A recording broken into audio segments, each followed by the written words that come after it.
Luckily, in this case, this is a small little guy. Who cares about what's in that memory? But if you were to put this on, let's say, an airplane, Right. now we have a potential problem. Hey guys, welcome to Embedded Toolbox, the video interview series where we try to save the world by solving one engineering challenge at a time. Software keeps getting more and more complex. It's more and more of an integral part of a system design today. And of course, over the past probably 10 years plus, there's been an increased amount of emphasis on safe and secure code. And to sort of help us walk through how you can make sure that you're developing robust, safe, and secure code, we have Rob Tice from Adacore. How you doing, Rob? I'm doing well, thank you. How are you doing? Doing pretty well, thanks. So what are some of the big types of issues you see software developers running into, maybe overlooking, and then the implications of those later on? It's a great question. We've kind of seen a trend recently where a lot of security vulnerabilities actually come from safety issues, with things like buffer overflows, or things like integer overflows, or divide by zeros, or even places where you might have dead code. These are things that people can potentially exploit, or it can just make your system crash. Either way, we have a problem. So these are things that we've seen in the industry, and we're coming up with tools to see how we can fix that. Now, disclaimer, like I said, you work for Adacore. So, Ada is a distinct and separate language from C or C++ or C# or a lot of those other languages that some developers may be interested in or used to. What are some of the advantages of Ada? And maybe you can hop into one of your tools and just show us right away. Sure. So that's a great question. So the Ada programming language was originally designed as a safe and secure programming language. If you were to look at the C programming language and you were to actually read the original charter, you'll notice that the C programming language was originally designed as a prototyping language. It was supposed to be used to build things quickly uh, and make it so that developers could just do everything they needed to do.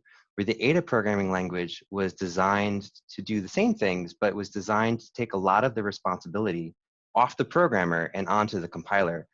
Compilers are really smart now. It's really easy for the compiler to insert a lot of extra checking. Mm-hmm. Uh, like for instance, let's say you have a type in C where that type is going to only accept values of a certain range. In C, you have to continually put in checks to make sure every time you store a value in that variable, that that value is within the right range. That's something that a compiler can do very well. It's an automation that the compiler should just be able to do. And in Ada, we can do that. And I can kind of show you an example. So I can share my screen here. So what we're looking at here is some source code for a project I did a while ago for a little robot. I actually have that little robot right here. It's a little sumo robot. You might see these competitions where people have these little autonomous robots and they try to push each other out of the ring. It's Right. kind of like a mini version of BattleBots. It's really amusing. Mm-hmm. So this code here is actually just a line follower. But unlike a normal line follower, which just follows a line, this has some code that can actually take decisions. So the idea is that when it comes to a fork or it comes to an intersection, it can decide to go straight, go left, go right, any of those types of things. Or even if it loses the line, try to refine the line. Mm-hmm. So in this code, we have a lot of algorithms that are doing things like detecting the line, filtering the data from the line, filtering out noise, for instance, controlling the hardware, and then doing a lot of feedback loops. So we're doing a lot of math here. So there's a lot of types here which are going to have these types of ranges I mentioned earlier. And the software we're looking at here is a software called Gnat Studio, which is Adacore's IDE. And we're looking at Ada code in here. So you can see here we have this, let's say, a type called motor speed. Motor speed is a variable that is an integer that can go from a range of some PWM max, PWM max, the negative version, to PWM max. And these can be defined by constants. So these are things that we can do. So let's say I have a variable of type motor speed, and I try to store in a value of 401. That would actually cause a runtime exception. Right. So these are things that a C programmer would have to manually put in. Now, what's interesting about this is since the compiler inserts all these checks and does it in a way that's more rigorous than a developer doing that manually, we can actually utilize this for static analysis. Now, static analysis has come in as a potential solution for security and safety issues. We're seeing people use this as a way to make sure that their code doesn't have any of these potential errors. And we can actually look at how we can use Adacore's static analysis tool, which is called CodePeer, to try to find a potential buffer overflow in this code. I have at the top here, you can see I have a CodePeer menu. Since I already ran CodePeer on this code, I can just display the latest code review. I could also do a consecutive analysis on this code if I wanted to. But what we're looking at here is sort of the results. So what is it? What's it showing us here, Robbie? I mean, obviously it has messages. It's saying that high, medium, low. These are obviously some sort of alerts or trying to notify you that there's potential loopholes or things that need to be paid attention to. What does this mean? So these, what would be considered what some static analysis tools called severity and Mm-hmm. some call probability. So what actually happens when CodePeer runs, it does a primary compilation of the software and then generates what's called an abstract syntax tree, which is actually the data structure that represents the flow of the code. So if you think about having a if-else statement, think of that as a node and an if and then an else. So the code would take one of those two branches depending on the state of the program at that given time. So CodePeer walks all of these nodes and calculates the global state that needs to exist to take a certain path. And when it finds a potential issue, it will look at how many paths it took and what the global state looked like in order to take those paths, and then compute a probability of the code path taking that specific path. So think of this like a Sudoku puzzle. If you've ever done one of the expert ones, you may have been writing little assumptions in the corner saying, okay, I can't figure this out. Maybe I'll just assume this is 3, and then you'll get a certain way in, and then you'll go, oh wait, this doesn't work. Well, now you have to walk all the way back to your assumption and figure out what you assumed that didn't work. This is exactly what CodePeer is doing. As it's walking through the nodes, it's finding areas where it says, this is a problem, here was my last assumption, let's walk this back, okay, here was the global state that existed.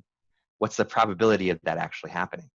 What we're seeing here is a high, medium, and low. So high probability versus low probability. This is a way that a developer could triage the information.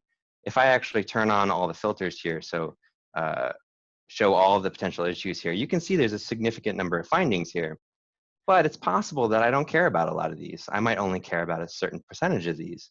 And if you think about large code bases, there could be hundreds Right. of findings.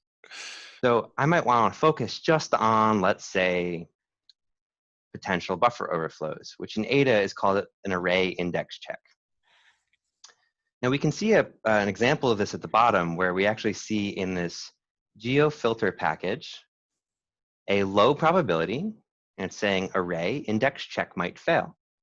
And it's saying that x underscore average, the variable, needs to be between -15 and 15. Now, if we were to actually look at this piece of code, this is line 33 right here.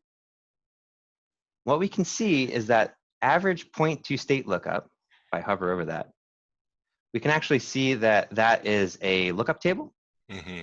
And it's a two-dimensional lookup table. And we're computing both indexes to index into that lookup table. You can see the computation right above this line. Now, what CodePeer is telling us here is that because we're doing a computation of these indexes, CodePeer can't guarantee that this computation will produce indexes that are within the valid range of the array. Okay. So what that could mean is, taking it, an array index check and putting that into the same, into the C verbiage of a buffer overflow, is that you could end up in a memory region that you don't want to be in. Correct. And that would be something similar to, let's say, the Heartbleed vulnerability that came out a few years ago. So it, in a, depending on what system you're developing, if it's robotics, that could lead to safety issues, but it's also, as you just pointed out, obviously a potentially very significant security issue as well, because in that memory region, what could be in there? Right, and we have no idea. Luckily, in this case, this is a small little guy. Who cares about what's in that memory? But if you were to put this on, let's say, an airplane, Right. now we have a potential problem. One of the reasons why it's easy for CodePeer to find buffer overflows in Ada is because the boundaries of the array are stored in the type. Unlike C, where an array is really a pointer to memory, in Ada, it's a first-class citizen. So there's a bunch of information there. Another potential security vulnerability that people are interested in are potential divide by zeros. So if we go back to our findings here, we can actually look for divide by zeros. And let's go to this one. This is a medium. So this is actually more important. What we see here is that we have this expression where we're doing a division of two indexes of this array mag, which we can see here has a type access data. We don't need to know what that is right now, but we can see that we're actually initializing that variable through a call. Now that call is actually to physical hardware. So we're actually reading a value from a sensor. That's a magnetometer. So that's actually telling us direction. There's potential that we actually read a value of 0. If we read a value of 0, we have a divide by 0 right here. So what we would need to do is actually put in a check after we read this value to make sure that value isn't 0. If it is, we need to have a different computation. Right. We saw 2 examples that are non-trivial to find. These are issues that will cause potential safety and security issues. But things that might be interesting for you to find and might cause these issues also, but in a less direct way, could be what we consider logic issues. So if we look here, we can actually see some potential logic issues, which we call warnings. We can actually see things like unused assignments. So in this piece of code here, we can actually see we're initializing some variable, but then we're writing to it right again. So there's no point in actually initializing it. That's just a waste. Or we might find here that we have tests that always will evaluate one way or another. So we can see here that we have a test that will always evaluate to false. And you can see because this variable saturate speed will always be in a specific range. Now, the reason it'll always be in a specific range is because with Ada, I actually modeled that variable to specify the range it needs to be in. So if I were to store a value in that variable that's outside that range, I would get an exception and I would never hit this if logic. Right. So CodePeer is actually telling me I will never hit this line of code. Well, why does it matter? Who cares if you never hit that line of code? So if you've ever done unit testing and tried to get 100% code coverage, you'll see that if you can't physically get to this line of code, you can't physically get 100% code coverage on there, which is annoying if you're a tester because you can never actually get to your goal. But there's actually a more interesting reason why this is a potential safety or security issue.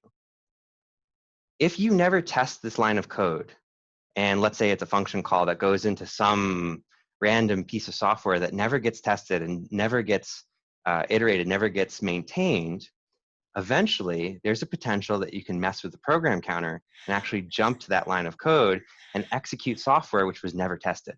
Right. Which, uh-oh.